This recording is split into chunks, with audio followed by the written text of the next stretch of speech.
నిజామాబాద్ జిల్లాలో ఉన్నాము. ఏదైతే మనకి హనుమాన్ జయంతి రాగానే చాలామంది గుర్తొచ్చేది హనుమాన్ జయంతికి సంబంధించి ప్రతి ఏటా కూడా శోభాయాత్ర చాలా అంగరంగ వైభవంగా నిర్వహిస్తూ ఉంటారు. సో ఇందులో భాగంగానే లా అండ్ ఆర్డర్ పోలీసులకి ఒక పెద్ద టాస్క్ ఉంటుందని అనుకుంటాం. కాకపోతే అంతకు మించిన టాస్క్ అయితే ట్రాఫిక్ పోలీస్ అధికారులకైతే ఉంటుందండి. సో ఏదైతే ఈ శోభయాత్ర ఎక్కడి నుంచి మొదలయ్యి ఎక్కడ మనకి ఎండ్ అవుతుంది అనే దానిపైన మాట్లాడదాము. సో ట్రాఫిక్లో ఖచ్చితంగా కీలక పాత్ర అయితే పోషిస్తూ ఉంటారు. ఏసీపీ గారు ఉన్నారు. సార్ నమస్తే సార్.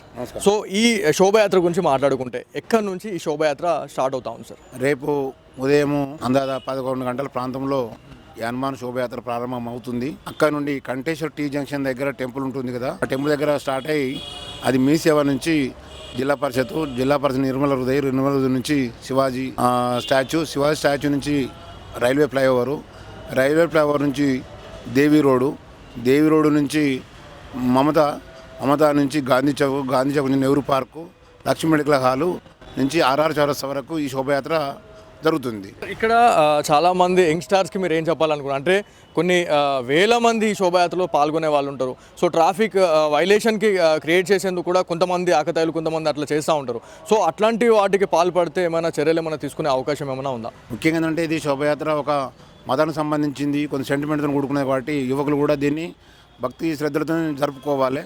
కాబట్టి దీనికి అందరూ కూడా సహకరించాలి. ప్రజలందరూ యువకులు కూడా అదే మాదిరి సహకరించాలి, పోలీసు వాళ్ళు సహకరించాలి. వాళ్ళు కూడా మత సామరస్యాన్ని అన్ని మతాల వాళ్ళు ఎవరైనా పాటించాల్సిందే. అదే మాదిరి దీని సందర్భంగా కూడా మేము ట్రాఫిక్ పరంగా కూడా కొన్ని ట్రాఫిక్ ఆంక్షలు మా సిపి గారు ఆదేశించారు. నగరంలో ట్రాఫిక్ ఆంక్షలు కూడా విధించడం జరిగింది. ముఖ్యంగా ఏంటంటే శోభయాత్ర జరుగుతున్న ఏదైతే ఎన్ రూట్ ఉందో ఆ రూట్లో ట్రాఫిక్ను కొంత దారి మళ్లించడం జరుగుతూ ఉంది. ముఖ్యంగా ఇప్పుడు కంటేశ్వర్ టీ జంక్షన్ దగ్గర టెంపుల్ దగ్గర శోభయాత్ర ప్రారంభమవుతుంది కాబట్టి అదే సమయంలో మనకి జనరల్గా ఆర్టీసీ బస్ స్టాండ్ నుంచి ఆదిలాబాదు, ఆర్మూరు, వరంగల్ వెళ్ళే వాహనాలు చాలా ఆర్టీసీ బస్సులు కావచ్చు, వాహనాలు కావచ్చు వెళ్తూ ఉంటాయి. కాబట్టి అలాంటి అప్పుడు శోభయాత్రకు అడ్డంగా వస్తాయి. కాబట్టి మేము ఏం చేస్తున్నామంటే మామూలుగా ఆర్టీసీ బస్ స్టాండ్ నుంచి వచ్చే బస్సులు రెగ్యులర్గా ఎక్కడి వరకు అయితే పోతుంటే అయ్యప్ప టెంపుల్ కంటే ముందు కంటే అక్కడ డైవర్షన్ చేసి జడిపి నుంచి నిర్మల హృదయ్, అక్కడి నుంచి దుబ్బ నుంచి గిరిరాజ్ కాలనీ నుంచి మళ్ళీ బైపాస్ నుంచి మళ్ళీ రెగ్యులర్గా వెళ్ళే రూట్లో వెళ్తుంటాయి. అదొకటి. తర్వాత రెండవది ఏంటంటే మనకి బాన్స్వాడ నుంచి వచ్చే వాహనాలు మాత్రం యథావిధిగా వస్తుంటాయి. మనకు అప్పుడు ఎప్పుడైతే శోభయాత్ర ఆర్ఆర్ జంక్షన్కి వస్తున్నదో అప్పుడు మాత్రము బాన్స్వాడ నుంచి వచ్చే బస్సులు వర్ణి జంక్షన్ నుంచి కిలా నుంచి బోధన బస్ స్టాండ్ నుంచి అరసపల్లి మీదుగా తిరిగి రావాల్సి ఉంటుంది. అదే మాదిరి ఆ బోధన నుంచి మరియు మన బాసర కానీ మహారాష్ట్ర బస్సులు అన్నీ కూడా శోభయాత్ర ఎప్పుడైతే నెహ్రూ పార్క్ వరకు మమతా పాయింట్ వరకు నెహ్రూ పార్క్ వరకు వస్తుంటుందో అప్పుడు ఆ బస్సెస్ అన్నీ కూడా బోధన బస్ స్టాండ్ వైపు రాకుండా అరసపల్లి కాడ నుంచి తీసుకొని న్యూ కలెక్టరేట్ మీదుగా బైపాస్ నుంచి ఆర్టీసీ బస్ స్టాండ్కి రావాల్సి ఉంటుంది. ఇదన్నీ కూడా పెద్ద వాహనాలు మరి ఆర్టీసీ బస్సులు అందరూ కూడా మేము ప్రెస్ నోట్ ద్వారా తెలియజేయడం జరిగింది. ఆర్టీసీ డిపో బస్సెస్ ఎవరైతే ఉన్నారో ఆర్టీసీ డిఎంస్ ఉన్నారో 192 డిఎంస్ కూడా మేము తెలియజేయడం జరిగింది. కాబట్టి ప్రజలందరూ కూడా దీన్ని మాకు సహకరించాలని మరి మా ట్రాఫిక్ సిబ్బంది కూడా సహకరించాలని కోరుతా ఉన్నాం. మొత్తానికి ఈ పోలీస్ బందోబస్తులో భాగంగా సివిల్ పోలీసులే కావచ్చు లేకపోతే మీ ట్రాఫిక్ నుంచి ఎంతమంది బందోబస్తులో పాల్గొనే అవకాశం ఉంది? మా ట్రాఫిక్లో నాతో పాటు మా 3 సిఐలు, 4 ఎస్ఐలు, మరి దాదాపు 60 మంది మా ట్రాఫిక్ సిబ్బంది అందరూ కూడా ఈ బందోబస్తులో పాల్గొంటూ ఉన్నారు. డ్రైవర్స్ అవసరం ఉన్నప్పుడు అప్పటికప్పుడు కొన్ని ఇమీడియట్ డిసిషన్ తీసుకొని కొన్ని సందర్భాల్లాగా డైవర్షన్ చేయవలసి ఉంటుంది. ఎట్లాంటి అంతరాయం లేకుండా గతంలో కూడా ఎలాంటి పెద్ద మనకు ర్యాలీలు కానీ పెద్ద ఫంక్షన్లు పండుగలు జరిగినా కానీ ఎలాంటి ప్రాబ్లమ్స్ లేకుండా ట్రాఫిక్ మేము సాఫీగా చేయడం జరిగింది. ఆ అనుభవం కొంత ఉంది. మా సిబ్బంది కూడా కొంత అనుభవం ఉంది. కాబట్టి ఇక్కడ కొన్ని 2-3 సంవత్సరాలు 4 సంవత్సరాలు పనిచేసిన సిబ్బంది కూడా వాళ్ళకి అనుభవం ఉంది. కాబట్టి మేము ఎలాంటి అవాంతరాల సంఘటనలు జరగకుండా మా సిపి గారు ఆదేశించారము మేము ఈ శోభయాత్రకు సహాయం చేస్తాము. మరి ప్రజలు కూడా మాకు సహకరించాలని కోరుతా ఉన్నాం. అంటే దాదాపు ఒక 4-5 సంవత్సరాలుగా మీరు చూస్తూ ఉన్నారు. ప్రతి శోభయాత్రలో ఇంచుమించు ఎంతమంది ఈ శోభయాత్రలో పాల్గొనే వాళ్ళు ఉంటారు? ఈసారి ఎట్లా ఉంటుంది అని అనుకుంటున్నారు?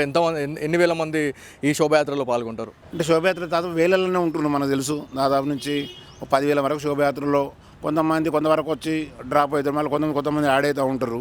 దాదాపు 10,000 మంది వరకు ఉండొచ్చు అని నేను అనుకుంటున్నాను.